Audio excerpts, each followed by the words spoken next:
Welcome. Today is October 1st, 2024, and the important takeaways from today's newspaper are. So, in page number 1, a core sector output tanks for the first time in 42 months. So, they have given about the decrease in various sectors. So, now we'll see what are the core sectors of Indian economy.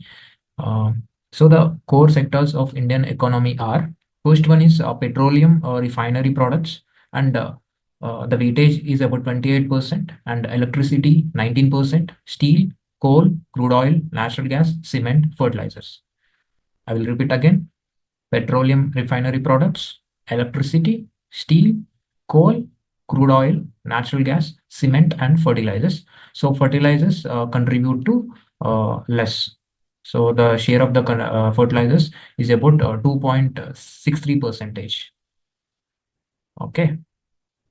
So now they have given that there is a decrease in the core sector. And what are the percentages, those things we'll see after 3-4 articles. So the first and the second in the same page, they have given about one-horned rhinos grazing the Pobitaro Wildlife Sanctuary in Assam, and they have given some photo about rhinoceros. And now we will see about what is Pobitaro Wildlife Sanctuary and also Kajiranga's National Park. Pobitaro Wildlife Sanctuary. It is located in Morrigan district of Assam, and it is a protected area. And it is established in 1987. It has about 38.8 square kilometers, and there are species like elephants, wild boars, and also various bird species here, and some tourism activities also goes on. And next, Kaziranga National Park. And Kaziranga National Park is a UNESCO World Heritage Site, and it is located in Assam. And the area of Kaziranga National Park is about 430 square kilometers, and it is established in the year 1905 and as a reserve forest, and it became a national park in 1974. And but there was going on poaching and habitat loss. Because of that, the rhinoceros populations have decreased. Now the forest department is trying to increase the rhinoceros population. So, and India hosts the largest number of one-horned rhinoceros in the world, and there are around 2,500 one-horned rhinoceros, and there are other species also. And the conservation efforts by the forest department is like they are doing anti-poaching patrols, other things also. And that's all about the wildlife sanctuaries. And you can look the map about the wildlife sanctuaries of India. We'll switch to the next article. Supreme Court opens IIT door for student who could not pay fees on time.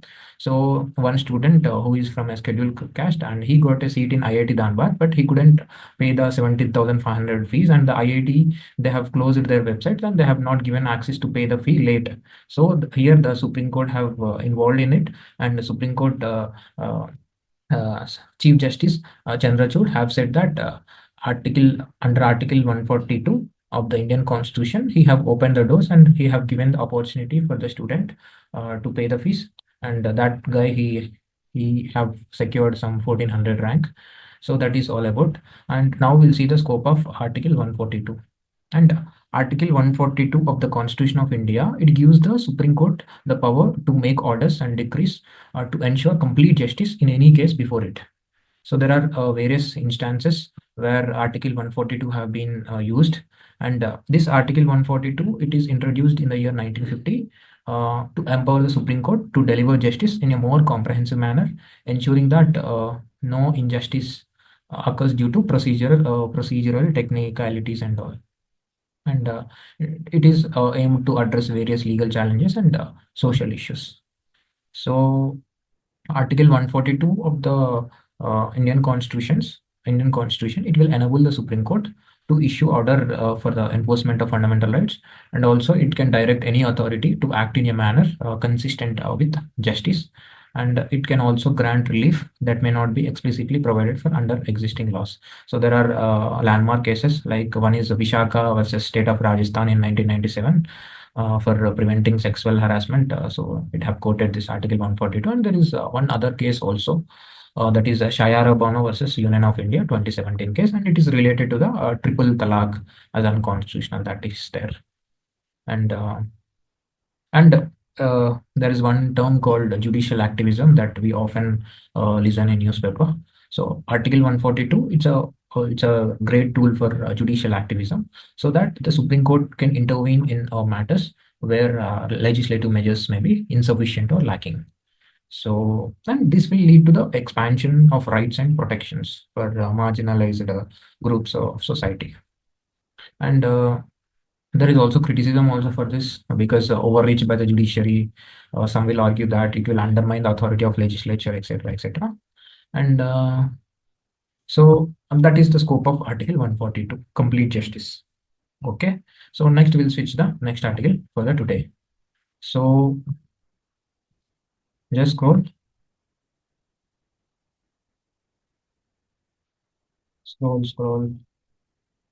Yeah. Today, in page number 6, they have given an article. It's about having private participation in India's nuclear energy, and whatever this article is there, it's not within the limits of our syllabus and all. Now, just we'll learn about the what is nuclear energy, and what is the status of nuclear energy in India, and what are the challenges, how to like make India a better place in nuclear energy, and why it is important, and what are the historical background for it. And also we'll see various nuclear energy plant locations in India. So nuclear energy, it basically comes from splitting atoms in a reactor to heat water into steam, and then it turns a turbine and generate the electricity. So compared to the other forms of renewable energy, and nuclear energy is considered so beneficial because it will occupy less land, and the amount of waste also it is very less. And among all the developing nations, India is the only one to have generated electricity using indigenously developed, demonstrated, and deployed nuclear reactors. And India ranks third in terms of electricity production worldwide. And in terms of nuclear energy, India occupies fifth largest source of electricity. I mean, no.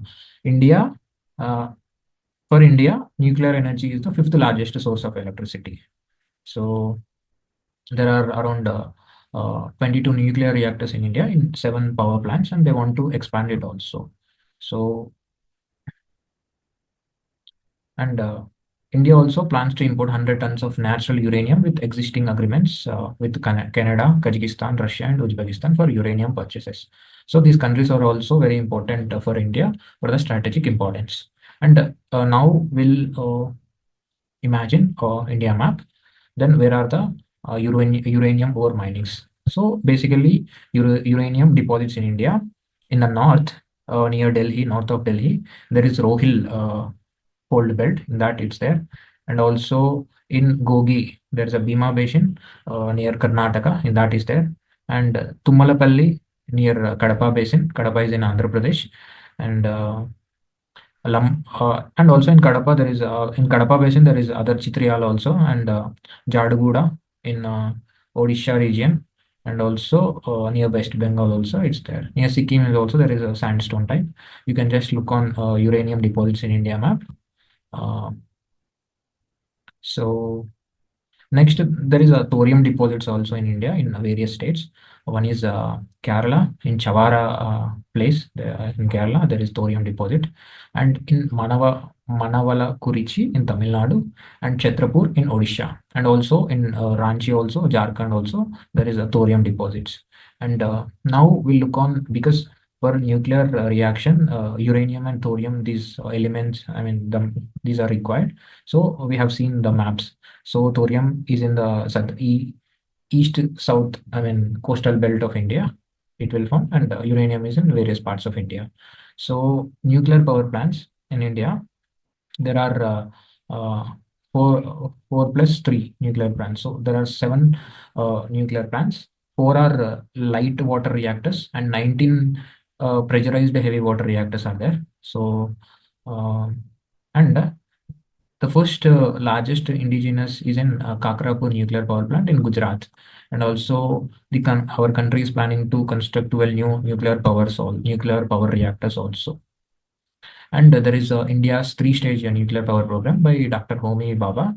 It started in 1950s, and uh, it is for long-term energy independence through the use of uranium, thorium, which are found in monazite sands of the coastal region of South India, as we have seen. I mean, in the map that South India in South coastal belt. I mean, Andhra Pradesh, Odisha, Tamil Nadu. This side. I mean, east side. There are monazite sands and deposits, and Niti Aayog is also proposed that the government concentrate on establishing small modular reactors with private investment.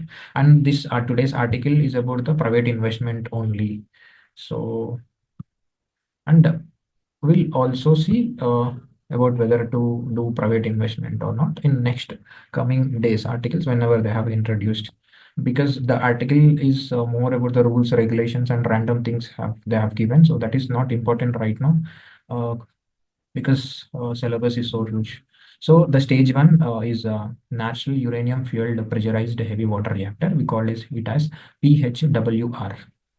And in the first stage, natural uranium was used as a fuel for pressurized heavy water reactors. And in second stage, we utilize those byproduct plutonium. You can see animated video, which I'll put in the description about the three stages of the nuclear power program and also how the nuclear power is generated. And the last part of this is about the advantages and disadvantages of a nuclear reactor. The first one is uh, as heavy water allows natural uranium to be burned. So there are, advantages, disadvantages regarding the stage one, stage two, stage three processes. If we can observe, if you can know better by animated video, you can do the advantages, disadvantages. So just I'll put in description, you can follow that. And there are different institutions of nuclear energy in India. One is Atomic Energy Commission. Second one is Atomic Energy Regulatory Board, and the Nuclear Power Corporation of India is also there. And it's a owner and operator of every nuclear power plant except the prototype fast breeder reactor. So India want to do the fast breeder reactor also. And there is Baba Atomic Research Center. And what are the advantages of nuclear energy in India is it contributes to the energy security first. I mean, alternative resources it can provide, and it can aim in the reduction of GHGs also, greenhouse gases, global greenhouse gases, which currently stands at 6.55%. And there will be some sustainable future uh, because our country is aiming to increase it to 5% by 2030. So, and it is weather independent power. For example, if you take solar energy, you should depend on the sun. If you take tidal energy, you should depend on tide. So, but this is weather independent all time. That is there. There are different, I mean, disadvantages also because there is no participation of the private sector right now.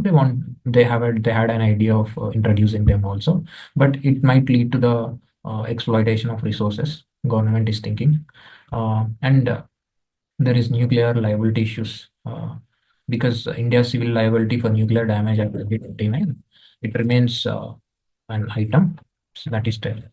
So next there are certain challenges for Atomic Energy Regulatory Board also because of the modern safety expectations. And also uranium scarcity and import dependency also we have to depend more on those things, and because it necessitates regular imports also, and it may cause the fuel supply uncertainties, and because of that we should depend on foreign suppliers. If from India it is everything is coming, it will be okay. So that is all about the nuclear energy. So there are various questions also, PYQs related to atomic energy in 2013 they have asked, and also in 2017 also the what is the advantages of fast breeder reactor program in India in 2017 they have asked, and also in 2018 the UPSC have asked about the nuclear energy program with growing energy demands needs, should India keep on extending its nuclear energy program. So that is also there. Just check out. uh, we'll switch to the next article. So So editorial will do this editorial and will sum up today's discussion. So India's silver dividend challenge to opportunity, and silver dividend is about the rising aging population of India. And while the rising quantum and share of the elderly population is a global concern, India and China, the two population giants in the world, have a disproportionate share of the elderly given. So there is some matter given on about the elderly population, that their age is increasing, and they have they have given that in this article, that one third of the people, three quarters of the elderly. I mean, if there are four people in that, the three people have at least one chronic element. They have chronic diseases. So, and there is a requirement of senior care reforms to ensure better well-being. And also recently, Narendra Modi have introduced that 5 lakhs coverage to those people who are above the age of 70 years. That is also, it's a good thing he is saying. And also centers like Ayushman Arogya Mandir is a good initiative. And there is Ayush also, which is a preventive, promotive, curative, and rehabilitative component they have established under Ayurveda, Yoga, Naturopathy, and Unani, Siddha, and Homeopathy. Ayush we call it. So that is also there. And here the article is about like financial insecurities will be there for the people, and economic segment is also there for them. The summary is all about the older age people and the concentration on those. And there is government appears to have government is also considering the silver segment. It have launched the senior able.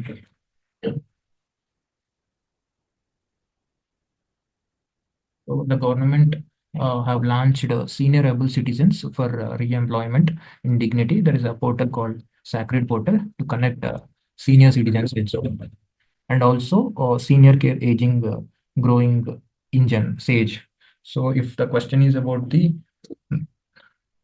elder population, we can write the SAGE initiative, Sacred initiative. I mean, senior able citizens for re-employment in dignity to connect senior citizens with job. So again, because these days children are not caring the parents, they were living like that.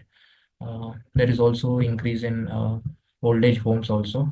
There is social issues, and because of that, there is a mental health problems for the senior citizens also. And he's saying that we have to strengthen the healthcare infrastructure. So in this context, we'll see what is the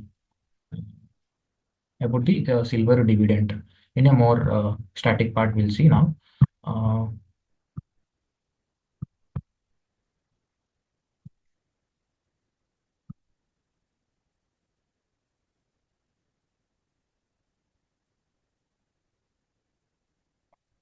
So, the economic potential for the silver economy is about 73,000 crores.